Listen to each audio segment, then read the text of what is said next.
preparados para abrir las puertas.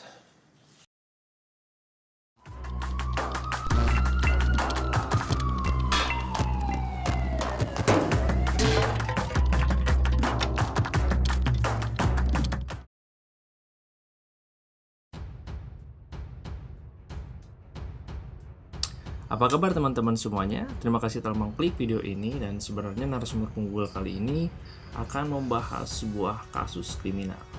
Tapi sebelum itu izinkan saya bercerita sedikit mengenai kesukaan saya terhadap suatu film bergenre perampokan. Nah, film yang saya maksud tuh yang lebih ke menonjolkan sisi taktik, strategi, dan pemikiran yang sangat matang tentunya. Dan ada beberapa film yang ada di list favorit saya, kayak film The Italian Job, The Bank Job, dan yang sangat membekas di pikiran saya adalah series Money Heist, teman-teman. Para penggemar drama series Netflix pasti tidak asing dengan kisah Money Heist ini gitu kan. Money Heist bercerita tentang aksi perampokan uang besar-besaran yang dilakukan oleh sekelompok orang di pusat percetakan uang di Spanyol.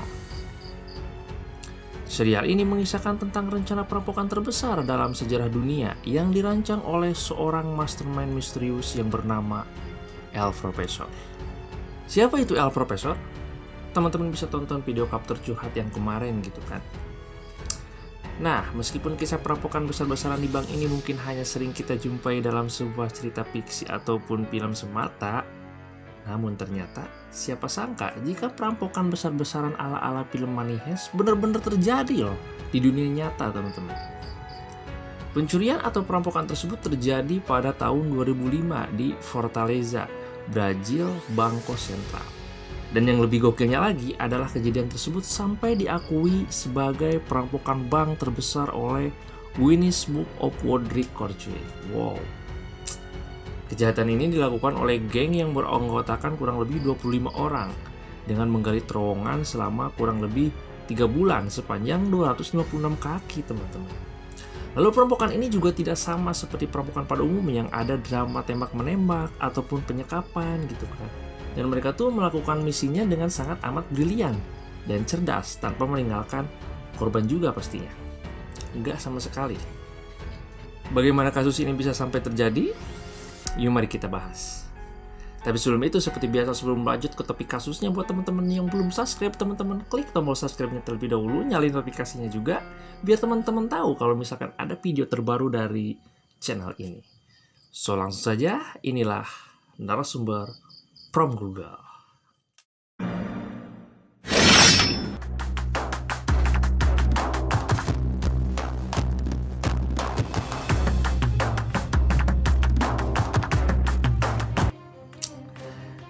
Ini adalah salah satu kasus yang sangat menarik, teman-teman. Jadi begini ya, pada 8 Agustus tahun 2005 sekitar jam 8.30 pagi gitu kan, para petugas bank kaget bukan kepalang karena pas membuka uang di brankas miliaran juta dolar ludes tak berbekas, teman-teman.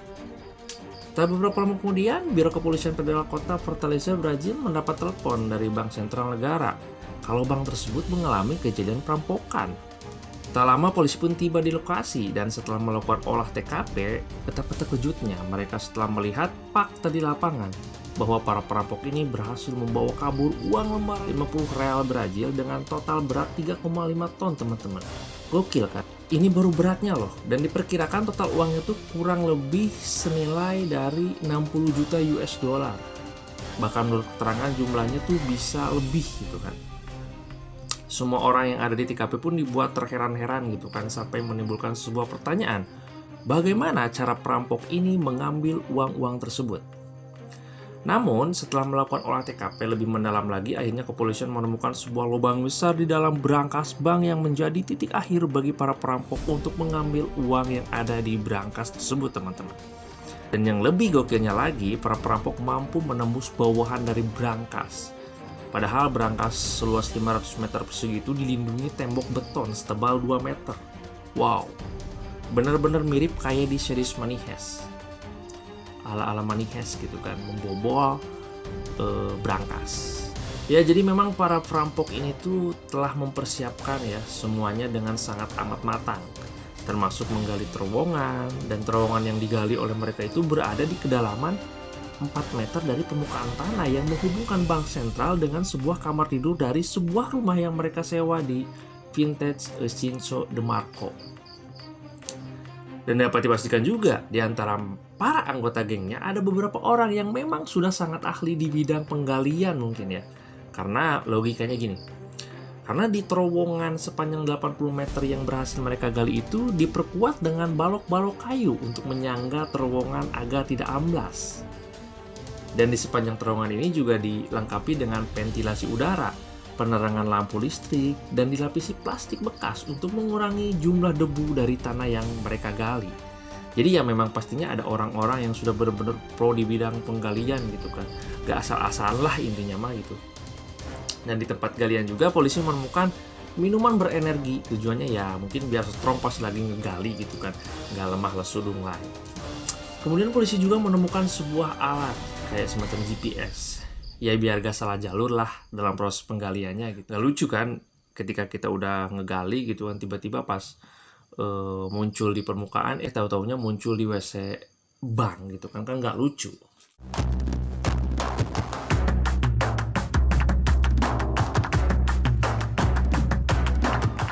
Ya, jadi gini teman-teman.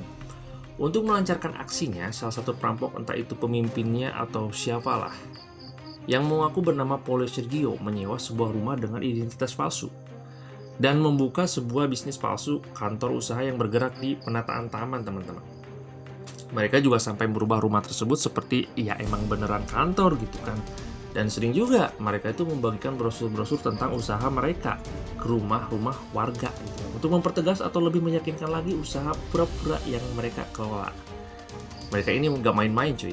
Sampai-sampai membeli mobil truk loh untuk mengangkut tanah yang mereka gali. Dan ketika mobil truk mereka bolak-balik ngambil tanah galian, para warga atau tetangga itu nggak akan curiga gitu kan, karena mereka pasti nyangkanya buat kepentingan kerjaan.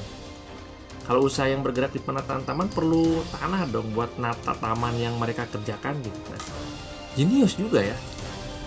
Nah, lalu kemudian awal mereka menggali itu sengaja dari kamar rumah sewaan mereka. Kamar tersebut pun sengaja dibuat seaman mungkin. Jikalau suatu waktu jaga-jaga ada pemeriksaan mendadak dari pemilik rumah gitu kan ataupun aparat, jadi mereka bisa menutupi lubang terowongan dengan mudah menggunakan lantai kayu dan karpet. Aman kan? Nah, pastinya juga di antara kita bertanya-tanya dong, kok bisa sih dalam proses penggalian nggak kedengar suara sedang menggali tanahnya gitu kan? Jawabannya karena para perampok pun sudah memperhitungkan dengan matang bahwa terowongan yang mereka gali itu lumayan dalam dan berada di pusat kota. Jadi dalam proses menggalinya itu tidak akan terdengar karena ya keramaian suara mobil lah dan sebagainya gitu kan, hiruk pikuk di tengah kota gitu kan. Dan menurut kepolisian diperkirakan para perampok ini menghabiskan dana yang lumayan begitu besar, kurang lebih $200.000 untuk menjalankan rencana mereka ini. Gokil kan? Kebayang gak sih kalau rencana ini gagal gitu kan, sudah capek-capek fisik, uang mereka pun terkuras. Dan diperkirakan mereka menggali terowongan itu selama 3 bulan, bahkan bisa lebih. Kebayang kan tiap hari konsisten ngegali terowongan, dan bisa dibilang tim perampokan ini sangat kompak dalam hal membagi tugas. Dan diperkirakan bahwa para pelaku ini melakukan aksi mengambil uang dari berangkas tersebut pada tanggal 5-7 Agustus 2005 atau 2 hari sebelum kejadian perampokan uang ini dilaporkan ke kepolisian, teman-teman. Pembobolan itu diperkirakan terjadi antara pukul 6 sore waktu setempat, Jumat silam gitu kan. Saat berangkas mulai ditutup karena libur akhir pekan. Nah, dari mulai Jumat sore, para geng perampok ini mulai lembur memindahkan uang dari berangkas bank ke rumah yang mereka sewa melalui jalur terowongan yang sudah mereka buat gitu kan, yang sudah mereka gali. Gokil. Miliaran dolar ludes seketika dengan taktik, kelihayan, nyali, dan ditambah lagi mereka juga mempunyai alat-alat canggih demi menunjang misi mereka. Buktinya berangkas tebal itu mampu ditembus, lalu yang pasti adalah keberuntungan juga yang menjadi faktor keberhasilan mereka, teman-teman. Dan kasus pencurian ini baru diketahui pada hari Senin pukul 8.30 pagi, waktu berangkas dibuka kembali gitu kan.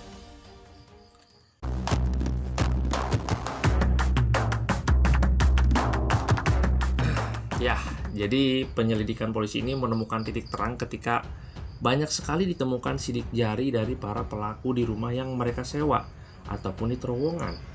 Lalu polisi juga menemukan SIM card, kartu telepon yang memang sengaja dibuang atau mungkin ketinggalan, ditemukan di sana gitu.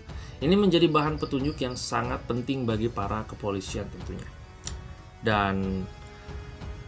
Dan setelah diselidiki lebih lanjut lagi, ditemukanlah sekitar 40 nomor yang berbeda dari kontak tersebut. Diperkirakanlah yang terlibat di luar sana pun juga ada banyak, bukan 25 orang saja gitu. Dan dari berbagai barang bukti yang sudah dikumpulkan, 2 minggu kemudian akhirnya 5 orang yang diperkirakan adalah para perampok tersebut ditemukan di sebuah rumah dengan barang bukti sejumlah uang yang disembunyikan di rumah tersebut, teman-teman. Yang mengejutkan adalah di antara 5 orang tersebut, salah satu pelaku merupakan mantan satpam di bank sentral. Dan dia itu resign sebulan sebelum kejadian perampokan itu terjadi. Jadi memang ada mantan orang dalam perampokan tersebut gitu kan. Tapi kalau menurut saya gitu, menurut opini saya pribadi, kalau si satpam ini bukanlah otak-otak di balik perampokan bank ini gitu kan. Ya hanya bagian dari geng tersebut yang bertugas sebagai informan bagaimana keadaan bank dan kapan uang di berangkas ini disimpan dan diambil untuk diedarkan. Soalnya nggak lucu kan kalau misalkan pas udah berhasil ngebobol berangkas, uang yang ada di dalamnya tuh cuma sedikit gitu kan, tidak sesuai rencana dan target mereka. Dan kita juga bisa menyimpulkan kenapa para perampok ini memilih hari Jumat, Sabtu, Minggu untuk memulai aksinya, karena pasti berkat informasi satpam ini gitu kan. Dan dari orang-orang yang ketangkap itu, polisi hanya bisa mengumpulkan 13% saja dari total uang yang dicuri oleh para perampok. 87% lainnya mungkin diambil oleh sisa orang yang tidak tertangkap, atau mungkin bos dibalik otak pencurian tersebut. Dari kelima tersangka yang sudah tertangkap, polisi nggak berhasil menggali informasi lebih lanjut siapa dan kemana dalang dari perampokan tersebut. Bahkan sampai sekarang nama asli Paul Sergio yang menyewa rumah untuk perampokan tersebut belum diketahui oleh pihak kepolisian, menghilang tanpa jejak bersama 87% uang yang mereka rampok. Ya mungkin para perampok ini pada dasarnya tidak saling kenal dan memakai identitas palsu, sama kayak di Serious Money Heist. Jadi ketika ada yang ketangkap, otomatis yang ketangkap itu nggak bisa ngasih informasi apa-apa karena ya memakai nama samaran dan mereka nggak saling kenal lebih dalam gitu kan. Mereka hanya fokus ke kerjasama perampokan yang sudah direncanakan saja. Mungkin seperti itu. Kalau menurut teman-teman gimana, barangkali mau berkomentar? Tapi meskipun begitu, pihak kepolisian sampai mengakui bahwa perampok ini sangatlah cerdas dalam memilih sebuah bank. Karena bank pos sentral ini memiliki tugas untuk menjaga pasokan uang yang beredar di masyarakat dan juga untuk menarik uang yang sudah lama beredar. Jadi otomatis uang itu perputarannya berkumpul di bank tersebut, teman-teman. Iya, mereka benar-benar hebat dalam memilih target bank gitu kan.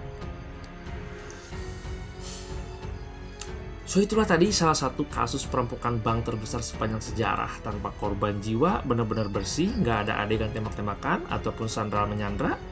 Ini benar-benar murni mengandalkan perencanaan yang matang, taktik dan strategi pastinya. Dan mirip sekali dengan El Profesor. Ya kan? Dan menurut saya pribadi mungkin juga kasus ini tuh yang menginspirasi Serious Money Heist gitu kan, yang dirilis di tahun 2017. Mungkin ya, ini mungkin barangkali. Nah, oke, segitu aja konten kali ini. Semoga konten ini bisa menghibur atau menemani masa-masa santai teman-teman semua. Thanks for watching. Jangan lupa like, comment, and subscribe. Dan see you next video.